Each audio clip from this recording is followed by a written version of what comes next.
ese barco, nas condicións que había onte, non se pode salir da ría. Eso é un suicidio, vamos.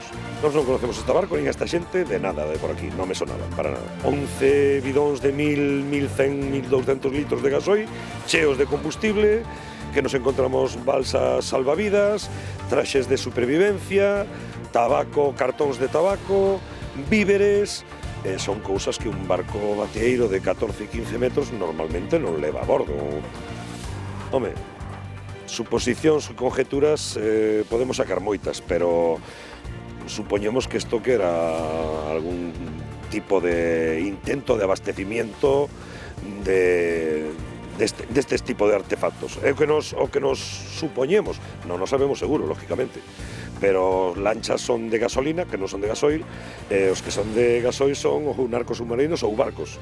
E sí, que mirasen ben entre as bateas, non vaya a ser que haya algunha outra embarcación ou algún artefacto por aí metido.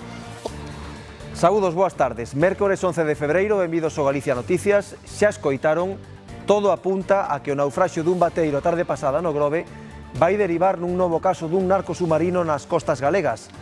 Ampliaremos esta información e tamén falaremos dos 13 ríos que permanecen baixo vixilancia ante a suba dos caudais e o risco de desbordamentos. É o caso do río Umia. A súa enchente mantén cortados varios treitos en estradas de Vilanova de Arousa e Ribadumia. Os equipos de emerxencia traballan sen descanso nesta zona. Nas últimas horas anegáronse algúns baixos en Caldas de Reis. Tamén tiveron que rescatar os hóspedes dun hostal de Meis que quedou completamente anegado. A principio da entrada da calle, pois xa está bastante inundado. Eu xa din volta, viñen por outra pista, veixei por outra pista e ao medio tamén xa me topei outra inundación. E era moi elevado, estábamos falando de casi 30 centímetros de agua nesta esplanada e no acceso nesta zona, porque é unha zona baixa, entra agua polo río. Entón, onte o que fixemos foi solicitar a través do 112 á Garda Civil pois que lle comunicaran o cese de actividade durante este episodio de inundación nesta zona. No solo das cidades tamén se están a notar os efectos negativos das chuvias intensas estas últimas semanas. Hai filtracións e fochancas en moitas rúas. En Vigo, unha fochanca enorme obrigou a cortar a rúa Casal despois de que un camión do lixo quedara atrapado nela. Non é un caso illado. Noutras zonas do centro da cidade complícase o tránsito de coches e peóns por culpa do mal estado do firme. No, a ver, non estaba, o que pasa que eu creo que hai tanta agua que cae que vamos, isto non sei a onde vamos a parar, porque que está todo, porque aí abaixo están recollendo, temos esa agua que tamén se fundiu. O camiño está cheo de baches, temos un burato que é un peligro, que aquí hai nenos pequenos, e queremos que se nos teña en consideración. O tren de Borrascas tamén nos está a deixar outra imaxe, a de numerosas aves mortas. Os exemplares aparecen sen vida, de xeito masivo, sobre todo en zonas de praia. Algúns días estánse a recoller ata medio cento de paxaros, que tamén se trasladan ao laboratorio para desbotar que se trate de gripe aviaria ou doutras enfermidades contaxiosas.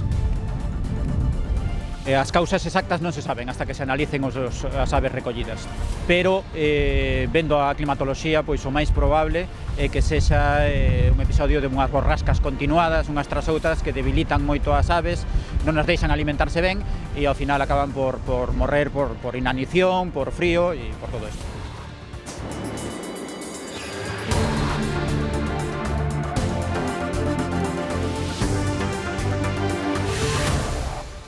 A sucesión de borrascas e as fortes chuvias están a deixar as rúas de Vigo como queixos de gruller prácticamente. Están a multiplicarse as fochancas en distintos puntos da cidade con sucesos como o da tarde pasada en que un camión do lixo quedou atrapado nunha delas. O interior da rúa Couto San Honorato, detrás da cidade da Xustiza, estáse a afundir. Os veciños levan anos denunciando as fochancas que case lles impiden o paso ás súas casas e que tiveron que arranxar facendo apaños eles mesmos. O camiño está cheo de baches, temos un burato que é un peligro, que aquí hai nenos pequenos e queremos que se nos teña en consideración. O problema é os baches todos que temos. Cando chove, isto non se pode pasar, temos que alquilar unha balsa, porque por diante isto non se pode pasar. Os baches que hai aquí e os baches que hai na entrada. O acceso ás casas foi especialmente complicado estes días que a chuvia anegou o camiño e o fixo intransitable. Cando chove moi forte, hai unhas pedras aí que nós non podemos pasar, entonces temos que pasar por riba desas pedras, con riesgo a caer, porque aquí tamén hai persoas de unha avanzada edad. Entonces é un peligro ter que pasar por esas pedras. Fochancas sinalizadas tamén en pleno centro de Vigo, como a esta entre as rúas Vázquez Varela e Pizarro, que complican a circulación. É susto o que levaron onte os traballadores do servizo de lixo que caeron co seu camión nun buraco na rúa Casal. A policía local pechouna tras ceder o asfalto por mor das chuvias e para evitar un colapso total da estrada. Pois mira aquí un coche da policía cortando o tráfico. E, bueno, como aquí os agujeros a veces non son vai ao cuadro, o sea, pola costa, non? Que fai a pendiente das tuberías. Resulta que está aí un camión aí atrancado abaixo. No, a ver, non estaba, o que pasa que eu creo que hai tanta agua que cae que vamos, isto non sei a onde vamos a parar, porque que está todo, porque aí abaixo están recollendo, temos esa agua que tamén se fundiu. Os operarios traballan xa arreo para arranxar a rúa en que o tráfico permanecerá pechado ata garantir a total seguridade do firme. Ao longo deste Galicia Noticias iremos debullando polo miúdo toda a información relacionada co tempo. Imos agora ata Coruña, onde houve unha nova pelexa multitudinaria no barrio dos Mallos. Segundo varias testemunhas, ao redor de 15 mozos abordaron outros 4 e remataron protagonizando unha lea que causou momentos de gran tensión. Cando chegou a policía, os implicados xa se dispersaran. Aínda non deran as 8 da tarde deste martes. Dentro deste local hostaleiro había 4 mozos ceando. Fora, neste banco, agardábanos máis dunha dúcia de persoas. Estaban como 15 e 20 persoas, saliron 4 chicos da peatonal do bar de enfrente e empezou unha pelexa. Estaban moi tranquilos los chicos, entraron 2 chicos aquí al bar en patinete y les dijeron que los estaban esperando afuera, y fue cuando los chicos salieron, y cuando salieron fue cuando se dieron cuenta efectivamente que estaban a por ellos. 30 rapaces, iban de negro, bueno, unha estética así de patinete, borotados e tal, rollo un pouco subido de tono. Durante uns minutos, esta rúa peonil do barrio dos Mallos converteuse nun auténtico campo de batalla. Empezaron a correr uns tras os outros, a amarrarse entre eles, a darse uns contra os outros. Eu rápido metínme na cafetería da esquina. Dicen que con cuchillos, que con botellas, que con bates y esas cosas, ¿sabes? Corrían unos, corrían los otros. Los chicos estaban todos de negros encapuchados. Saín cando vin o ruido un pouco preocupada, bueno, a ver se vai haber algún rollo de que tiren algún casco de algunha botella. Foron os veciños e comerciantes os que chamaron á policía, pero os implicados, ao decatarse da chegada dos axentes, dispersáronse, poñendo así fin á lea. Tivei o botón este que temos da policía local, un pouco explicando o tema de que era unha pelexa de, bueno, pois así visto dende fora, de pandilla de adolescentes. Cuando se percataron de que venía la policía, salió uno por aquí, el otro por allá, no se dispersaron todos. Vimos como máis arriba, como que foron correndo pola rúa San Luis para arriba. Viñeron bastantes axentes, varios efectivos, tanto da Policía Local como da Policía Nacional. 2 furgóns deste grandes, así con, bueno, aparentemente dispositivo un pouco xa medio antidisturbios. A Policía Nacional, ao chegar ao lugar, identificou varias persoas, porén non houbo detencións nin feridos. A Policía Nacional investiga o asalto a unha tenda de telefonía en Viveiro. Os atracadores ameazaron as dependentas e levaron móviles de gama alta por valor duns 9.000 euros.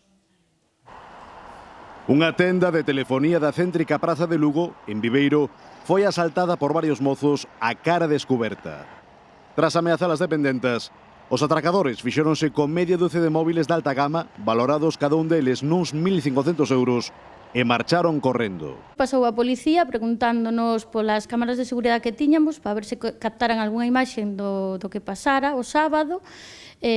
Nada, despois as medidas que tomáramos para ter máis precaución polo que sucedeu. Só vimos correr uns rapaces, pero claro, podía ser alguén que tuvera presa. Eu naide pensaba hasta que veu a rapaza do local avisar do que pasara. Veo a policía, sí que nos pediron as imágenes, que a ver si podíamos saber algo, de feito, as cámaras enfocan á porta. Claro, se di que está así que se ve.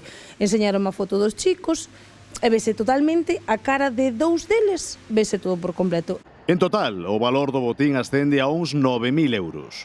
A raíz deste asalto, que está a ser obxecto dunha investigación policial, nos comercios da contorna din estar preocupados. Temos un pouco máis de medo, porque claro, que eras ou non, foi a un veciño, é como se fora a nós. A policía ven a máis a menudo, pero bueno, parecenos que tiña que estar máis aínda. Estuvemos tomando máis medidas por precaución, porque claro, isto non sole pasar aquí, collemos un poquinho de medo, entonces estamos máis alerta, coas cámaras, con vigilancia.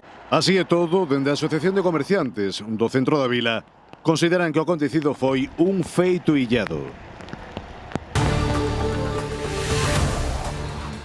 Esta mañá pasaron a disposición xudicial en Santiago os 11 detidos en relación coa suposta trama delitiva montada arredor dun negocio de compra e venda de coches en Teo e Padrón. De seguida conectamos en directo co xulgado á procura de novidades aquí no Galicia Noticias. Unha escola infantil do Milladoiro, preto de Santiago, tivo que ser evacuada esta mañá ao filtrárense cheiros do insecticida utilizado nun bar lindeiro para control de pragas. Este tipo de traballos, realizados por unha empresa especializada, adoitan facelos aproveitando o día que pechan, os martes. Nunca pasou nada, pero onte creen que se filtraron os aerosois por algún conducto que comunica os dous locais. Ao detectar o intenso cheiro, a gardería evacuouse seguindo o protocolo de seguridade. Participaron a Policía Local e Protección Civil de Ames e o GES de Brión. A escola infantil permanece pechada hoxe por prevención.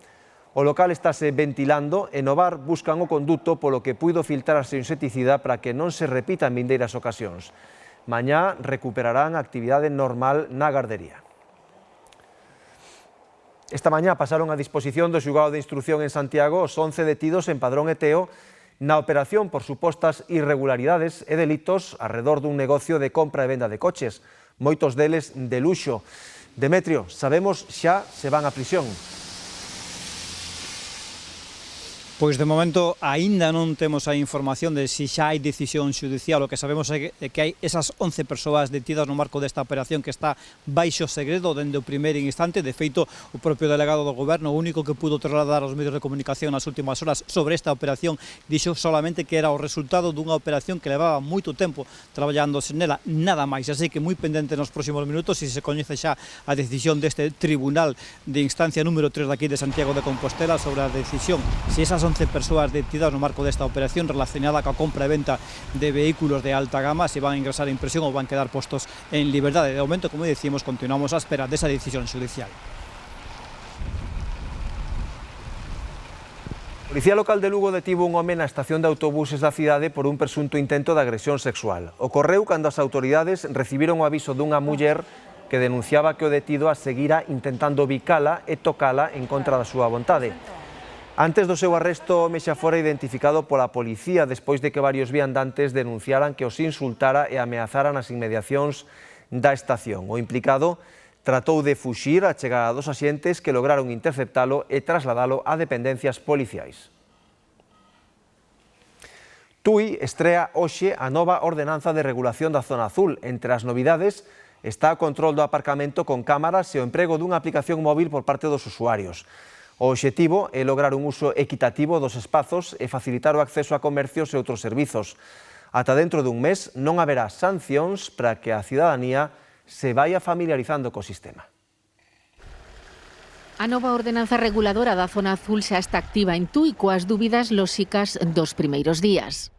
Que vai ser por hora durante 2 horas, podes aparcar gratuitamente.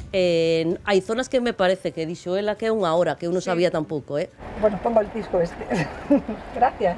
Xa non haberá que facelo porque os usuarios poden descargar unha aplicación móvil para xestionar as horas de estacionamento. O control dos tempos será automático mediante a lectura das matrículas a través de cámaras. A teño descargada. Igual a xente maior e así non creo que sepa como funciona, pero pareceme unha boa iniciativa. No, eu prefería o disco azul ese, aquel cierto tempo se acabou, non hai por que gastar ese diñeiro nunhas cámaras. E para min é un diñeiro tirado, vamos. Hombre, yo prefería que fuera de monedita y la gente pudiera aparcar pagando y ya está. Serán un total de 150 prazas de aparcadoiro de balde limitado no tempo en zona urbana. Os obxectivos son facilitar a rotación de vehículos para acceder a comercios e servizos equitativamente, promover o uso peonil das rúas e trasladar os estacionamentos de longa duración a outros espazos. Hai moi pouca zona de aparcar e así igual móvese máis o tráfico. A xente que ten garaxe a veces aparca fora en vez de meter o coche dentro. Igual así axuda a movilización para a maioría das persoas. Si polo menos facilita a que o cliente non teña que estar dando 1000 voltas que aparque, que son realmente aquí son 15-20 minutos o que están, ou en calquer comercio non vai estar moito máis tempo, entón polo menos facilita as ventas. Y me las voy a ver y me las voy a desear para aparcar. ¿Dónde aparcamos? Fuera de la zona azul es 1 kilómetro. Porque a xente que venda fora por aí de turista e non sabe que hai isto e levará unha multa. Polo de agora non haberá problema, ata dentro dun mes non se aplicarán sancións na zona azul para resolver dúbidas e informar a cidadanía das novidades do seu funcionamento. Os problemas a causa da chuvia dos temporais continúan, mantense a vigilancia en moitos ríos galegos ante os posibles desbordamentos. Un deles é o Umia. Cal é a situación nestes momentos aí onde estás ti, en Caldas de Rei, Sabela? Raúl, que tal? Moi boa, segue chovendo aquí en Caldas de Reis e ademais agora está facendo con bastante intensidade, pero malia chuvia, a boa nova destas últimas horas é que o nivel, a altura, o caudal do leito do río Umia está baixando e iso está facilitando moito que se recupere a normalidade en baixos, en garaxes tamén no propio balneario de aquí de Caldas, que nas últimas horas, onte pola noite, quedaban bastante inundados. Malia que a situación se vai normalizando, é certo que aínda hai zonas onde vemos rebordamentos deste río Umia, como aquí onde nos estamos na zona da playa fluvial desta localidade. Polo tanto, segue sendo imprescindible manter as precaucións, non achegarse aos leitos dos ríos e para iso, ademais, continúan pechados, como vemos, moitos dos accesos a estas zonas. Non deixo de chover prácticamente. Bastante alto, a verdade. Sí, ten como abundante agua e está a verdad que fincas e invernaderos están todos cheos de agua, a verdad. Bueno, estes días está que se achega, que bueno, os garajes están pasando mal, quen ten garaxe demais pasou mal. Vía de alerta de cara esta madrugada, pois está sendo un pouco inferior á previsión que había, como decía, e bueno, estamos con unha certa tranquilidade, aínda que, bueno, vixiantes da situación do río, porque vai moi cebado e o embalse está tamén ao límite da súa capacidade. Baixo nos concellos de Ribadumia e Vilanova, o Umia saiu do seu leito e, como podedes ver, foi asolagando os viñedos da zona do Val. O plan Inungal estableceu o nivel laranxa de alto risco de inundación na zona e, de feito, hai varias estradas secundarias cortadas. Compre extremar a precaución, de feito, os bombeiros tiveron que desaloxar onte aos hóspedes dun hostal situado a moi pouquiños metros de onde nos atopamos. É a segunda vez en 15 días que os bombeiros teñen que desaloxar este hostal de Meis. Os dous hóspedes que había dentro tiveron que ser rescatados na tarde donte cun camión forestal. Porque non podían salir, claro, o nivel de agua aquí era moi elevado, estábamos falando de casi 30 centímetros de agua nesta esplanada e no acceso nesta zona, porque é unha zona baixa, entra agua polo río. Entón, onte o que fixemos foi solicitar a través do 112 á Garda Civil pois que lle comunicaran o cese de actividade durante este episodio de inundación. Moi preto dali, xa nos concellos de Vilanova e Ribadumia, a crecida obrigou a cortar varias estradas secundarias e o caso desta vía que une Baión con Ponte Arnelas. Aquí o río está moi preto e cando se producen este tipo de crecidas é moi perigoso aventurarse, aínda que vexas ahora mellor neste tramo que se observa aquí que non hai moita profundidade, en certos tramos de máis adiante sí que pode chegar a cubrir o vehículo. Os viñedos están anegados e activouse o nivel laranxa por alto risco de inundación nesta zona para as próximas horas, así que toda precaución é pouca neste último treito do Umia. O meu consello é non intentar cruzarlo, ese é o meu consello, sea con o meu coche ou sea con un coche grande, porque nunca sabes, empeza a chegar a Juan Dous, o coche flota como unha lancha e vas. É importante respetar os precintos e buscar vías alternativas, tendo en conta que chove sobre anegado e o vento tampouco axuda a unha circulación segura. Con este tren de borrascas que nos acompaña dende hai tantas semanas, ás veces custa sair da casa se non é por un motivo realmente imprescindible. Así que con tanta chuvia ir ao mercado é case unha aventura. Hoxe, ás portas xa do Entroido, en Ordes, apenas había postos para mercar, por exemplo, os produtos típicos destas datas, pero é que tampouco había xente para mercalos. Pouca xente, poucos postos e poucas ventas. Os mércores hai mercado en Ordes, pero esta mañá o que nos atopamos ben o acaba de resumir Magdalena. Poucos postos, pouca xente e apenas vendas. Son xa moitos días, moitas semanas seguidas con chuvia e nótase cando se trata de vender un mercado ao aire libre. Co tempo que está, a xente non acude ao mercado porque, bueno, vamos a ver, chovendo tal, métense nos centros comerciales, ali pois hai de todo, vamos, levamos 2 ou 3 meses que nada. Pois xa ves como está o mercado, non se pode nin facer nada, tanta agua, xa non se pode nin nada, ás veces vimos e xa non podemos nin poñer. É unha desesperación, porque temos material para vender, pero conforme que está o tempo e os anuncios do temporal e todo, pois queda hasta que non sabes que facer. Eu hoxe mesmo teño 50 kilos de grelos para vender. Tú sabes que feira hai. Hoxe os que saen da casa desafían a chuvia e tamén o vento que azoutaba nesta praza onde atopan a cubillos postos de alimentación ou de roupa. Os máis atrevidos saen a mercar ou a dar unha volta. Conforme chove, calquera sale da casa. Nada, non hai nada con este tempo, pero hai que salir da casa, senón... Había que salir para comprar, así que hemos aprovechado. Baixo para mirar e máis tomar un café.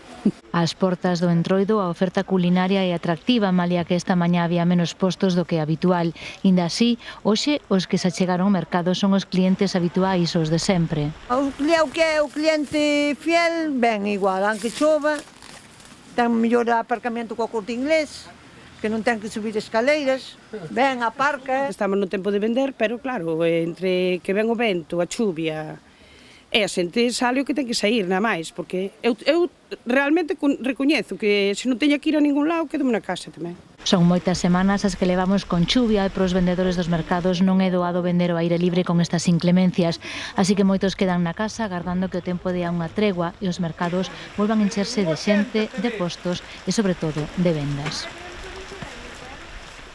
A alerta está saltando estes días en praias de toda Galicia. As mareas arrastran aves mortas á costa. Parece que tamén neste caso se trata dun efecto colateral deste mal tempo, Ester. Xa vedes que case non se para na terra, pois moitísimo menos no mar, e esa é a principal hipótese que se baralla para dar explicación a esta aparición de aves mortas nas nosas costas. Esta mañá aquí na praia da Lanzada, en cousa de 100 metros, atopamos varias, neste caso eran todas da especie do arao papagaio, unha ave que vive en alta mar e que non deu aguantado con esta sucesión de borrascas. Arrastrou unha marea á praia, pero viña de ben lonxe. É unha ave pois, de mar aberto, non de costa. Que cría no Atlántico Norte, nas zonas árticas incluso, pero que pasa o inverno en frente das costas de España ou incluso pode baixar un pouquiño máis hasta Canarias. Así que os araos papagaios están afeitos a condicións duras de vida, pero este inverno superounos. Eles para descansar pousanse no mar simplemente, non sempre en mar aberto. E para alimentarse teñen que bucear e ir a por algún peixiño pequeno. O problema é eso, non só o descanso, sino a alimentación. Con estos temporales, este oleaxe tan potente, non lles permite alimentarse ben. Perden a grasa corporal e ao final tamén eso lle fai que a hipotermia os acabe por matar. Así que estes días hai nos mortos por dúcias nos areais. Son sobre todo exemplares de especies peláxicas como estes araos papagaio, pero tamén aparecen restos doutras. E aparecen en todas partes. Donde máis se notan é nas praias que están así orientadas hacia mar aberto, pero desde a costa de Pontevedra, costa de Coruña, algo en Lugo, incluso en Asturias e Cantabria tamén chegou algún. No control diario que fai na Lanzada, hoxe xa localizou 10 ou 12 aves mortas en cousa de 100 metros. Pasa os anos de temporais encadeados, pero por se fora outra causa, pide moita precaución. A xente non se debe achegar. Estamos todavía, como decía antes, no protocolo de gripe aviar, polo tanto non se recomenda nunca tocar as aves, achegarse a elas, que tampouco se acheguen os cans, o sea, que non traigan cans á praia, porque o can vai a chegar a ave morta, vai no cheirar ou vai no morder incluso, e pode haber transmisión entre ave e mamífero. Hai que dar aviso no 112, o Servizo de Medio Ambiente recollerá e analizará os restos. Tamén recollen as aves que conseguen chegar vivas. Para elas hai esperanza. O se non están aí na última fase xa e medio mortas, pois sí, alimentándoas un pouco e dándolle algo de calor, pois a recuperación non é moi difícil e despois volvense soltar para que sigan a súa migración, claro.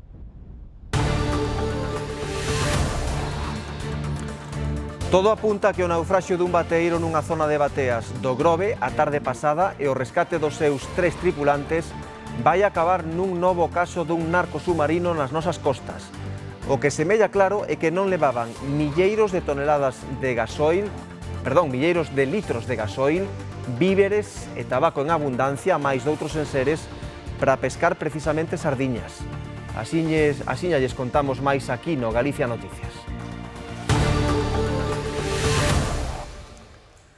A Unidade de Droga e Crime Organizado da Policía Nacional detivo en Vigo un home como presunto líder dunha rede internacional de tráfico de cocaína. A organización introducía a sustancia en Islandia a través de mulas as que pagaban para pasar a droga no aeroporto.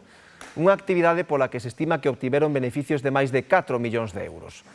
A operación, na que tamén participaron autoridades islandesas e lituanas, saldouse coa detención de 34 persoas en múltiples países europeos e a incautación de máis de 100 kilos de cocaína e outros estupefacientes. Buscan un narco submarino que podría estar na ría da Arousa, non moi lonxe de Portomeloxo, no Grove. As alarmas saltaron onte a tardiña cando se afundiu un bateeiro cargado con 12.000 litros de gasóleo. Os 3 tripulantes non foron quen de dar explicacións cando os rescataron. As alarmas saltaron co afundimento do bateeiro, pero a sorpresa chegou co rescate dos 3 tripulantes. Non sabían a matrícula do barco, non daban datos concretos de quen era o patrón, hasta que un dixo, o patrón son eu. Outra das persoas rescatadas non falaba moi ben español, e les preguntamos, que pasou, que ocorreu, que estaba desacando misillón ou alguna cousa, e nos dicen, que somos un barco de Rianxo que salimos a pruebas, a probar os motores.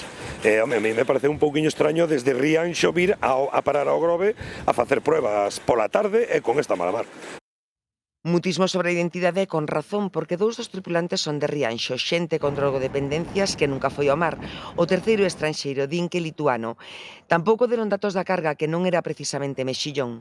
Era anormal porque estábamos detectando no mar bidóns de combustible de 1.200 litros cada un de combustible. Que nos encontramos balsas salvavidas, traxes de supervivencia, tabaco, cartóns de tabaco, víveres. Son cousas que un barco bateeiro de 14 e 15 metros normalmente non leva a bordo. Cheira a combustible, cheira un pouquiño raro. Demasiado gasoil para ir ao mexillón, branco en botella que se di ali e máis en Portomeloxo, onde medraron vendo as descargas dos narcos máis coñecidos. Posicións e conjeturas podemos sacar moitas, pero supoñemos que isto que era algún tipo de intento de abastecimiento destes tipo de artefactos. Todo apunta que agora mesmo na ría hai un sumerxible que se chama un narco submarino, que son os que usan gasoil. Barallas a hipótese de que xa descargaron, de que a cocaína xa está en terra e que precisan o combustible para volver. É o que se fai agora, viaxe de ida e volta.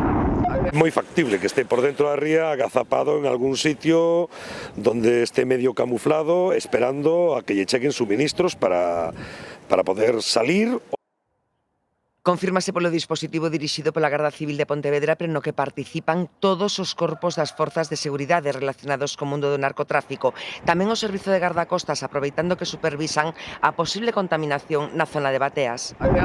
Que boten unha ollada no polígono de Bateas, pois non vai a ser que haya, ademais de manchas de combustible, pois hai algún artefacto ou algunha embarcación.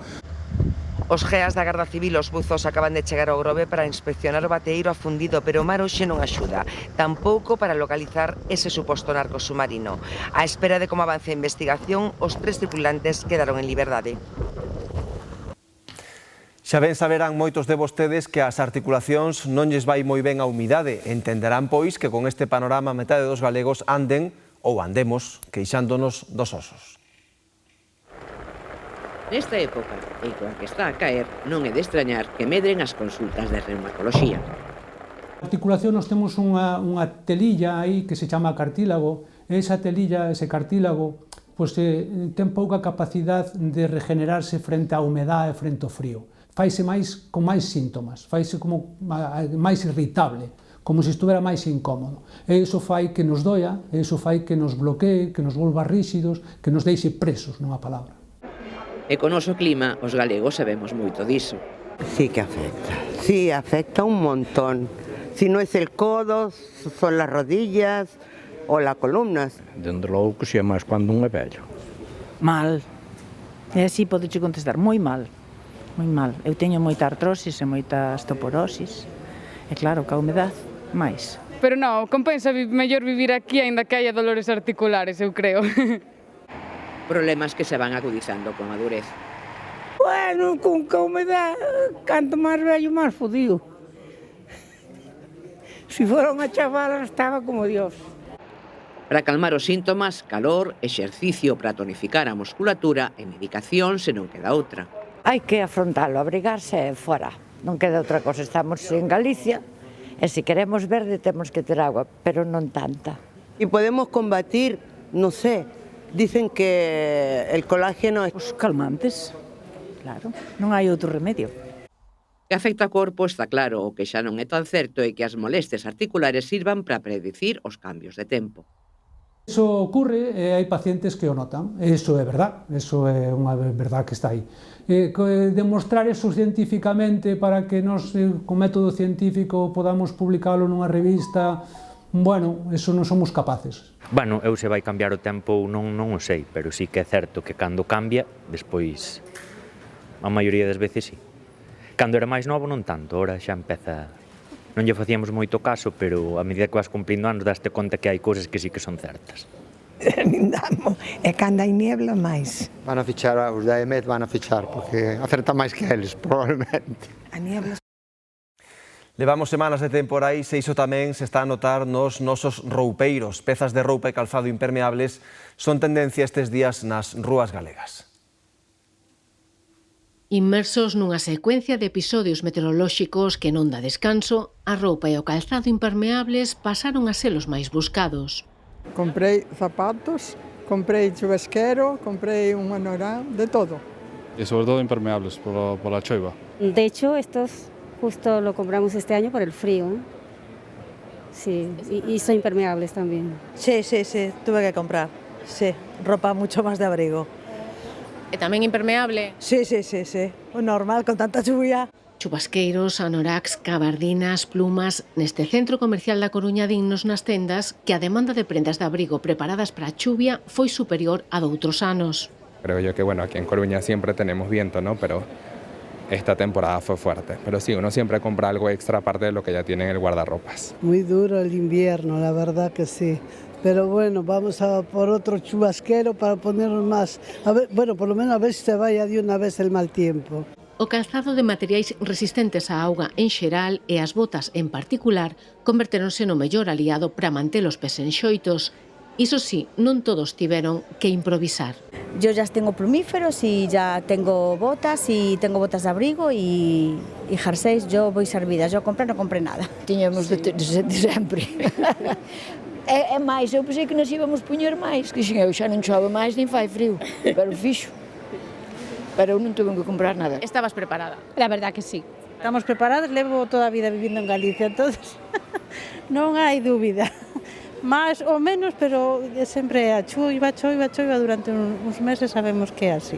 Mentres o temporal continúe, a consigna na rúa é clara, dá igual ir á moda, o importante é chegarse coa casa.